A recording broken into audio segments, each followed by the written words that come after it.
Good morning, good afternoon, good evening, good anything, depending on where you are in this great world we live in. I just go ahead of myself and think I'm hearing echo in the recording. I don't know if you're going to hear echo as well. Good morning, Daff. Yes, you should meditate every time you hear the voice because it's very real. But the echo in this room, I think, is because if I could turn the camera around, I'd show you the absolute mess of the empty room I'm in at the moment. It's quite a big room. We're in the throes of moving house, which is why I'm inconsistent with my lives at the moment. And this room that in is, pool table tennis size, but it's empty and it's really echoey. Anywho, just to move on, what I want to do with always at the beginning, thanks for watching, like, subscribe, share, do all that sort of stuff, and do it now, and don't do it later, do it now. If you're not gonna, I'm not gonna say anything offensive today, so stay online. If I do offend you, then get back to don't give a rat's ass. Anyway, so today is a really short one, simply because it's 2 days before Christmas. What I want to do, good morning. What I really want to do is just talk really briefly about meditation. I had a conversation with a friend on Wednesday night about meditating, and she said she's very intelligent and maybe too intelligent because she's literal in her intelligence, which is absolutely fantastic for conversation and awesome debating. We were talking about meditation. I was trying to get a message through to what, in my view, what meditation is. So just as an intro, I've been meditating since probably 1974, on and off. Did it a lot through the 70s because, almost hippie, end of the hippie days. But I did it with my mother. And in those early days of meditation, I also was martial art training, and that was a form of meditation as well, in my view. And I've done it most of my life. But anyway, so what this friend of mine said on Wednesday was that to meditate, you actually have to shut your mind down. You've got to close it down, go to no noise, no sound, no thoughts, and all that sort of stuff. And I said, no, that's not what it is. Meditation is having thoughts come in and not holding on to them. And hi, Bond, been a long time. But it's like having thoughts come in and then letting the thoughts go. So you're not holding on to one thought and letting that thought take you through a stepping stone of the next thought, the next thought, the next thought, all leading back from the original. Now, somewhere on the internet you'll find, and I did the look some time ago, I don't know, maybe it's 60,000 thoughts a day we all have. And you break that down to how many thoughts you have a second. It's impossible not to have a thought. Now, if you hold on to the illusion that meditation is about going to a Zen place like a Buddhist monk does and going up to a Tibetan waterfall underneath icy water and naked from the waist up, down, whatever, then you're never going to achieve meditation. And if your goal is to meditate like that, then you're going to be really disappointed. Meditation is about having thoughts and letting them come in and go. Now, you can do that anywhere you like. So you can be sitting, for me, I'll use me as an example because, I can, because I know me a little bit. I meditated in the 70s doing the transcendental meditation processes taught by the Maharishi, who was the Beatles meditating guru. So I knew the technique of what he did, and they gave us a mantra. And the mantra was a word that if I tell anyone, I'm going to have to kill you all. Impossible to have a thought. Well, we'll see. Dan Ant, oh yeah, good point. Anyway, so the mantra was supposed to bring you back to a center point where you can, good morning, back to a center point where you can concentrate to let go of the other thoughts that come in and cloud the mind. So the mantra was given, and I think they say it's secret because they gave the same one to everybody, and they told you it was a personalized thing. That's the skeptic in me. However, the mantra worked for me through the 70s, and as I meditated as a child, I did 20 minutes in the morning, 20 minutes in the evening. At the end of the meditation process, I felt rejuvenated, I felt relaxed, I felt not mind tired, I felt able to think better. I was better at school, I concentrated, I needed less sleep, I focused better. And I did that through this 20 minute in the morning, 20 minute in the evening meditation process. Then, of course, at 17, 18, you start drinking, start driving, start dating girls, all that sort of stuff. And of course, meditation didn't happen so much. And as a child, meditation's really, really easy because you have no responsibilities. Like I can get up at 7 in the morning and know that breakfast is ready for me. I can have lunch made by mum. This was back in the 70s and maybe not so much now. And I had dinner. I didn't have to pay bills. And then I got a car. And then I had to drive. Then I had to work. Then I had to pay bills. And meditating became harder because there was more responsibility that I had to have in my day. So therefore, in a quiet moment, your mind was going to, how can I get a new job? How can I get more money? I've got a bill to pay in the car. Bloody hell, it needs a service, and I need a ball tire. So all of these things bring meditation into a different phase because you need to shut all that down. And you technically can't, I believe, shut all of that down. Unless you've got something that you can do that you totally absorb your mind and your body into. Now, for me, it became my martial art teaching. Training it as well. When I started teaching the martial arts, I'd teach 4 nights a week, sometimes 5, and Saturday morning. And I had a full-time job and sometimes a part-time job. So technically, I was doing like 3 jobs for most of the 80s. So when I was doing my service station attendant job, pumping fuel, your mind just thinks about everything because it's a job that, I don't know, it just opens your mind to all the thoughts in the world. You've got so much time to think. As you're pouring petrol in someone's car, you worry about your bills, you worry about your rent and all the expenses you've got to have. So that's no meditation. When you're at work, you have moments where you have a lull, you think you're doing this and you go, oh, I've got to pay that bill. So even that, you still, your mind might be concentrating on your job, but it's your job, and your mind then drifts into other thoughts, and then you come back to your work. When I trained, I was so busy. Yeah, exactly, Bond. You're right. But so for when I trained, I had no room to think of day-to-day problems. You're in a martial art dojo or dojang or whatever you want to call it, a gym, I don't know what the Chinese call it. Your mind is so intent on the activity that you're doing and the learning that you're getting, and or when you're in a sparring situation, you're intent on protecting yourself and you're making sure you don't get hit and you're defending your movements, that there's no room for the day-to-day chore mind thought of worrying about bills because you don't care.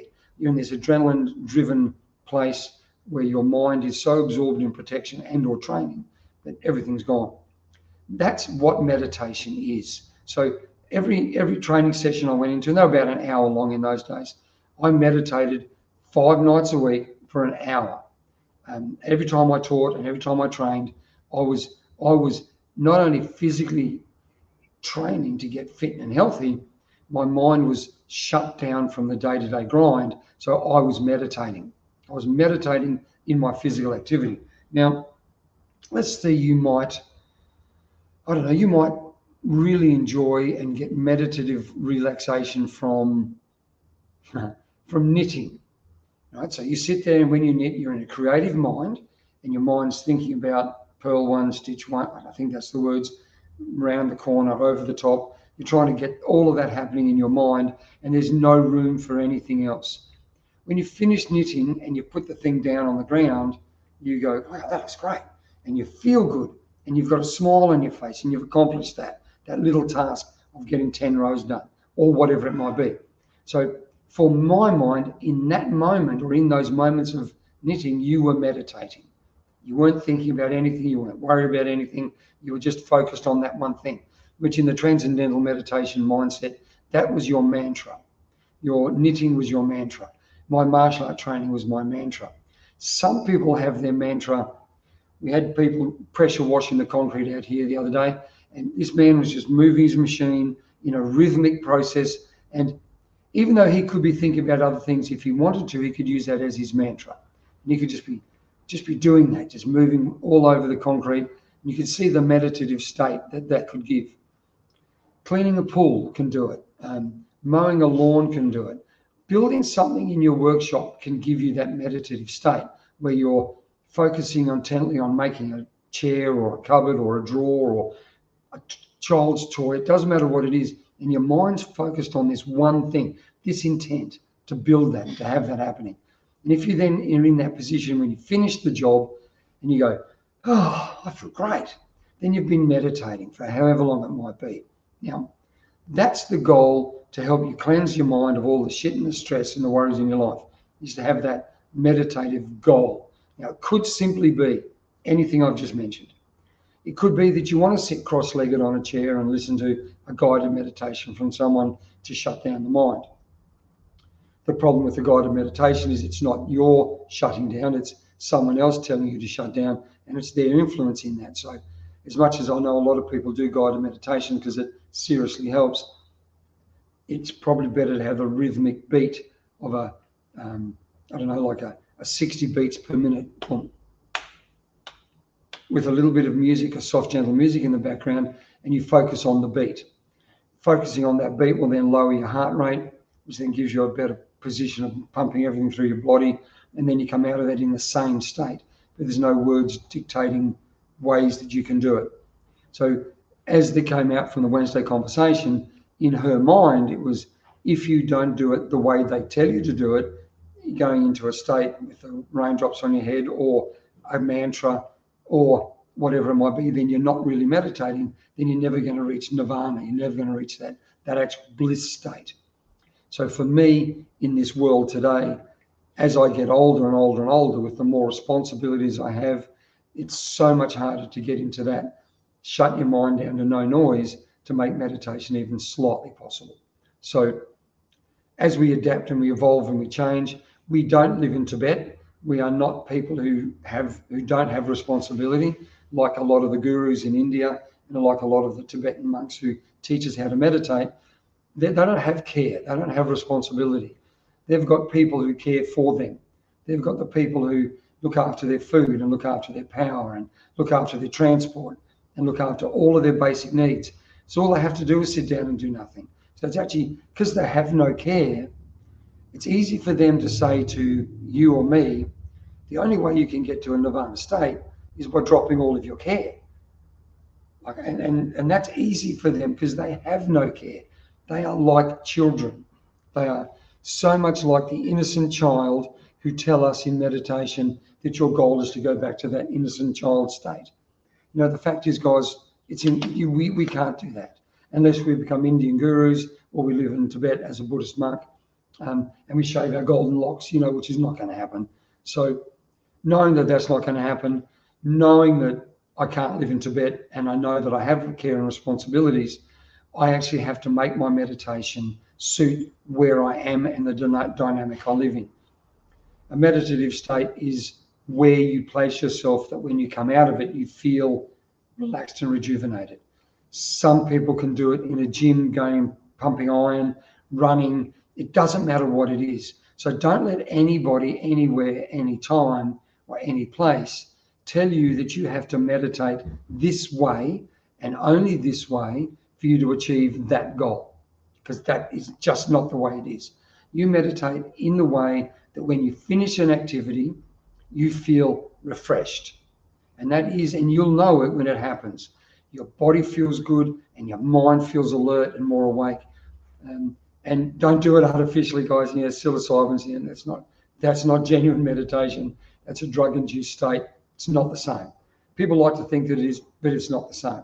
A real, genuine meditation is a non-drug induced state, not influenced by anything, but the activity you choose to do for yourself to make yourself feel really good. So basically, from my friend's discussion, in the end, I think she came around to what I was saying. We need to do what you need to do to meditate, and that's it. Hang on, I'll just read this. That's right, Daph. You know, it's a personal thing. Meditation is a personal journey. Your journey at this end of everything I put in my emails is to enjoy your journey. So you enjoy your journey, whatever your journey wherever the journey may take you, and not let anyone tell you how to do your journey, because ultimately it is what you do. So that's taking responsibility. That's Treos. You know, this thing down here. That's take responsibility and own your shit. And if you can take responsibility and own your shit, you can pretty much be in a semi-meditative state almost all the time. So bond, exactly, whatever works for you. And that puts you into a state. Now, you can go to a power place, and you can go to a power place of a Tai Chi, a Tai Chi gym where they go and they all move together. My wife and I are going to go with a friend to a German, I think it's a German Orthodox church, and feel the energy from that. There's a beautiful energy from places like that. You can go to a meditation center and just sit there and enjoy that. It doesn't matter where you go, all these places lift you. But for me, the goal is to be able to do that from wherever you are, not having to go to a place to have external influences help you get to that meditative state. So, in a nutshell, so I'll move on to the last part because it's short, because we've got so much to do in moving house and it's only 2 days to Christmas. When you meditate, whatever you do, however you do it, come out of it from a place where you feel, and be aware of it, like be consciously aware of what you do that puts a smile on your face.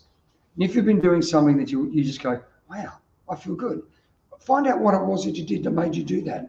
And if in that moment that you realize, oh, I actually wasn't doing anything, I was building, or I was mowing the lawn, or I was doing this, then do that more often. Do that thing more often. If you can do that more often, then you'll find yourself in such a more relaxed and peaceful state. And then the shit that's going down doesn't affect you, because that's the goal of meditation. And again, I'll say this just as a reminder. When my mum passed, she told me why she was dying of bowel cancer, and that was because she didn't understand how to let go. And it manifested in the part of her body that lets go of shit. So the goal in meditation is to let go, and let go of all of the responsibility thoughts and focus on one intent, and that's to get this thing done. And if you get that done, and when you finish it, you go, oh, I feel great, then you've meditated. So don't let anyone tell you what is and what isn't a meditation. Whatever you do that makes you feel good in a good way that doesn't impact anybody else. Like, you can't bash someone and say it makes me feel good, because that impacts someone else. You bash yourself, it makes you feel good, then you can be meditating. But then you'd be whatever. I think you know what I mean. So meditate to let go. Don't hold on to shit, because you hold on to disease. You hold on to shit, it creates a disease in your body, and meditation is supposed to alleviate that. So let go. Meditate and don't hold on. Find the place of peace. So, and find yours. Don't find someone else's. Thanks, Daff, and bond. So moving on to the next part. I don't know where we go with the next one. It's about Christmas or not Christmas. I'm just going to say, have a fantastic break. Enjoy the next couple of days and all the way through to the new year. I hope however you celebrate your Christmas time, let it be not the Christmas of buying gifts. Let it be the gift of you giving yourself to the people around you. Enjoy. Have a fantastic break. Peace, love, and mung beans. I really, really hope that everything goes exceptionally well for you for 2024. And remember, it is your responsibility. It isn't anybody else's. And if you can own this Traos, you will have a fantastic 2024. I hope I will be available quite down in the peanut gallery. I hope I will be able to be with you for New Year's Eve. I might say something New Year's Eve. And if I can do that, then I will. If not, I'm busy moving house. My apologies. Have an awesome season. However you celebrate it, enjoy your new year. I will be more live with a different background. I'll be in a different location next year, and I'll be doing it regularly. So peace, love, and mung beans, everybody. Have an awesome Christmas. I hope you have a fantastic time. Love your family, love your friends. All be good and happy.